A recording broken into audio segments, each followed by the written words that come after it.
नमस्कार मु राघव आपण मानक स्वागत करुच्ची आउ एक नवा वीडियो रे। तो देखिए माने केते मात्रा खरा काटी तो बहुत दिन धरी वीडियो आसु नथिला मो चैनल रे। आज मु आसी माँ मेटाकानी मंदिर। वर्तमान मो मेटाकानी मंदिर ठीक सामने अच्छी देखी पारे से मेटाकानी मंदिर गेटा है। तो खरा भी बहुत काटुची टाइम पाखापाखि 10टा 10:30 ऊपर है। तो जीवा भीतर को तो एबे अधिका लेट करवानी एटे चलतु देखा माँ मेटाकानी मंदिर।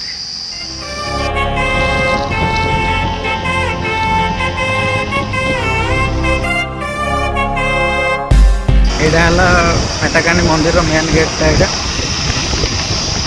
तो ये जगह पूरा बहुत शांति लगुच देखिए माने घंच जंगल पूरा खरा काटिल माने घंच जेहेतु अच्छी जगह पूरा शांति लगुच। जगह बाहर गेट्र बाहर बहुत गरम लगुला ये पूरा ठंडा लगुच। देखा जंगल तो बहुत बढ़िया लगुच। आसन देखा मु भी केवे आसीनी ये तो ये मोर फास्ट टाइम पचारि पचारि आसी मंदिर को आगुरी के आसी नी के। तो यहाँ जाऊँ दर्शन मान देखु जंगल दी साइड रे जंगल ही जंगल।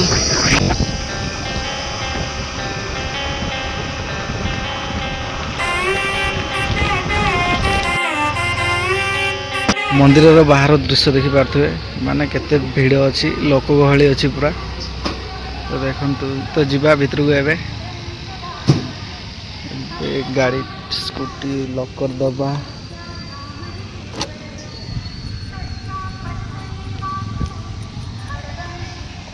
जे माँ मेटाकानी आज मु आसी सुवर्णपुर जिलार उलुंडा अंचल प्रसिद्ध शक्तिपीठ माँ मेटाकानी पवित्र मंदिर को जहाँकि कुतमेंडा ग्राम रे अवस्थित। यह पीठ केवल गोटे मंदिर नुहे हजार हजार भक्तों आशा और विश्वास केंद्र अटे।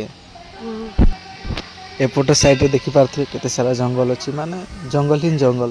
तो जंगल रो मझारे ही ये मंदिरटा अच्छी। दर्शन पाई केते लंबा लाइन अच्छी देखंतु डिसिप्लिन रे समस्त जाउछन्ती भीतर को। चलंतु फास्ट मां को आगो दर्शन करिनबा।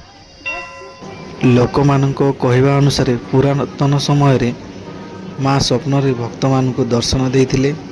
तापर एठारे पूजा आरंभ होला। धीरे धीरे यह स्थान पवित्र पीठ रे परिणत हैला।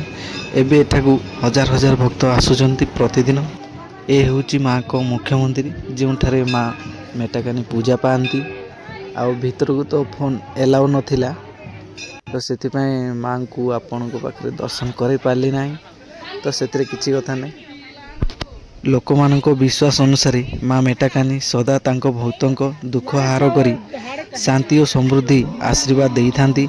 मंदिर शांति परिवेश घंटीर ध्वनि और दीपर आलोक भक्त मानक मन को भक्ति रे भरी दी थाए। यह मंदिर को बहुत दूर दूर माने बहुत लोक आसंती प्रतिदिन। आउ मंदिर परिवेश माने नीट एंड क्लीन अच्छी देखि पारथि सब जगह सफा सुतरा अच्छी। तो खरा भी बहुत मात्रा रे काटुची। बादाम से गोटे गलो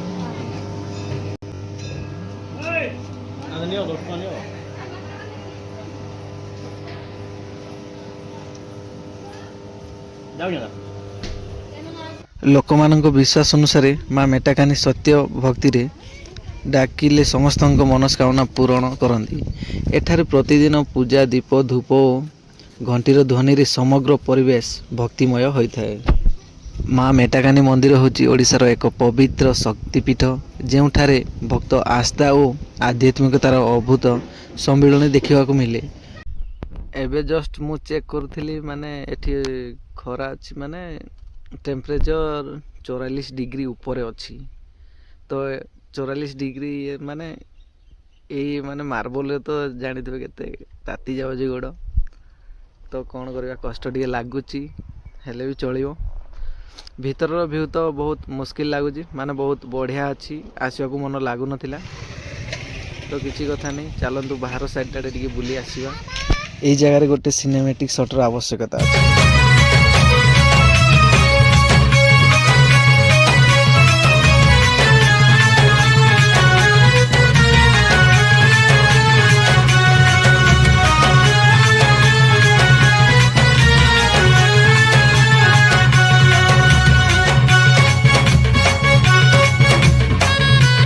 ପ୍ରାକୃତିକ ସୌନ୍ଦର୍ଯ୍ୟ ଓ ଭକ୍ତିମୟ ପରିବେଶରେ ଘେରାଇ ଥିବା ଏହି ମନ୍ଦିରକୁ ପ୍ରତିଦିନ ଅନେକ ଭକ୍ତ ମାଙ୍କ ଦର୍ଶନ ପାଇଁ ଆସନ୍ତି।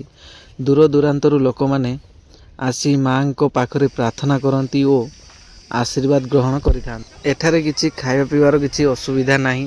ତ ଦେଖିପାରୁଥିବେ ବହୁତ ଦୋକାନ ଅଛି ମଧ୍ୟ ଏଠି। ତ ଦୋକାନ ଗୁଡ଼ାକରେ ମାନେ ଏଠି ରହିବା ପାଇଁ ବହୁତ ଭଲ ଲାଗୁଛି, କାହିଁକିନା ବହୁତ ସାରା ଗଛ ଅଛି। ତା ତଳ ଦେଖିପାରୁଥିବେ କେତେ ଛାଇ ଅଛି, ବହୁତ ବଢ଼ିଆ ଲାଗୁଛି। ଏଠି ମାନେ ଦୋକାନ ବାଲାଙ୍କୁ ବେପାର ବି ତ ମାନିବାକୁ ପଡ଼ିବ, ବହୁତ ଭଲ ହେଉଛି। ସବୁ ଦୋକାନରେ ଭିଡ଼ ଲାଗିଛି। ସେପଟେ ଟିକେ ଦେଖିବା ଚାଲନ୍ତୁ। ଏପଟେ ଦେଖନ୍ତୁ ମାନେ ପୋଖରୀରେ ମାନେ ବହୁତ ବଢ଼ିଆ ଲାଗୁଛି। ମାନେ ଖରା ଦିନ ନା, ସେଥିପାଇଁ ପାଣି କମ୍ ଅଛି ଏଠି। ମାନେ ଗଛ ଲାଗି ପୁରା ଏଇ ଜାଗାଟା ମାନିବାକୁ ପଡ଼ିବ। ସେଇଟା କ'ଣ ଦେଖନ୍ତୁ, ସେଇଟା ହେଲା ବତକ। ଟିକେ ଜୁମ୍ କରିକି ଦେଖିବା। ୱାଓ, କେତେ ବଢ଼ିଆ ଲାଗୁଛି ଦେଖନ୍ତୁ। ମାନେ ମାନିବାକୁ ପଡ଼ିବ ଏ ଜାଗାକୁ। ଆପଣମାନେ ବି ଆସନ୍ତୁ, ବହୁତ ବଢ଼ିଆ ଲାଗୁଛି। ବୁଲାବୁଲି କରନ୍ତୁ। ନିଟ୍ ଆଣ୍ଡ କ୍ଲିନ୍ ଅଛି, ବହୁତ ଭଲ ଲାଗୁଛି। ଏପଟେ ଦେଖିଥିଲେ ମାନେ ସକାଳ ଟାଇମ୍ରେ ଦେଖିଥିଲେ କେତେ ଭିଡ଼ ଥିଲେ। ମାନେ ଏଠି ଯିବା ଆସିବା ପାଇଁ କରିବା ପାଇଁ ବହୁତ ଭିଡ଼ ଲାଗୁଥିଲା। ତ ଏବେ ଦେଖନ୍ତୁ ମାନେ ପାଖାପାଖି ଟାଇମ୍ ହେଇଯିବନି 2ଟା ଉପରେ ହେବ ନା। ତ ଖରା ପାଇଁ ସମସ୍ତେ ଘରକୁ ଯାଇସାରିଲେଣି। ତ ଗଛ ପାଇଁ ଜାଗାଟା ଭଲ ଲାଗୁଛି ବେଶୀ କରି। ମୋତେ ତ ଖାସ୍ ଏଇ ଗଛ ପାଇଁ ବହୁତ ଭଲ ଲାଗିଲା। ଆଜି ମାନେ ସକାଳ ଏଠି ମାନେ ମୁଁ ପହଞ୍ଚିଛି 9ଟା, ହଁ 9:30ରେ ଏଠି ପହଞ୍ଚିଛି। ବର୍ତ୍ତମାନ 2ଟା ଟାଇମ୍ ହେଲାଣି। ମାନେ ବୁଲାବୁଲି କରି ମାନେ ଏମିତି ଜାଗା ବହୁତ ବଡ଼ କଭର୍ କରିବାକୁ ମୋତେ ବହୁତ ଲେଟ୍ ହେଉଛି। ତ ଏଇପଟେ ମାନେ ଗୋଟେ ଛୋଟ ପୋଖରୀ ଅଛି ଦେଖନ୍ତୁ। ଚାଲନ୍ତୁ ସେ ପୋଖରୀର ରହସ୍ୟ କ'ଣ ଅଛି ଟିକେ ଦେଖିବା। ମାନେ ମୁଁ ଯାହା ଲୋକମାନଙ୍କଠୁ ଶୁଣିଛି ଏଇ ପୋଖରୀ ବିଷୟରେ। ଚାଲନ୍ତୁ ଆଗକୁ ଟିକେ ପାଖକୁ ଯାଉ, ତାପରେ କହିବି ମୁଁ ଆପଣଙ୍କୁ ଏଇ ପୋଖରୀରେ ମାନେ ରହସ୍ୟ କ'ଣ କ'ଣ। ଗୋଟେ ମିନିଟ୍ ଲାଇନ୍ରେ ଥାଆନ୍ତୁ, ମାନେ ସରି, ଗୋଟେ ମିନିଟ୍ କଣ୍ଟିନ୍ୟୁ ଥାଆନ୍ତୁ ଭିଡ଼ିଓରେ।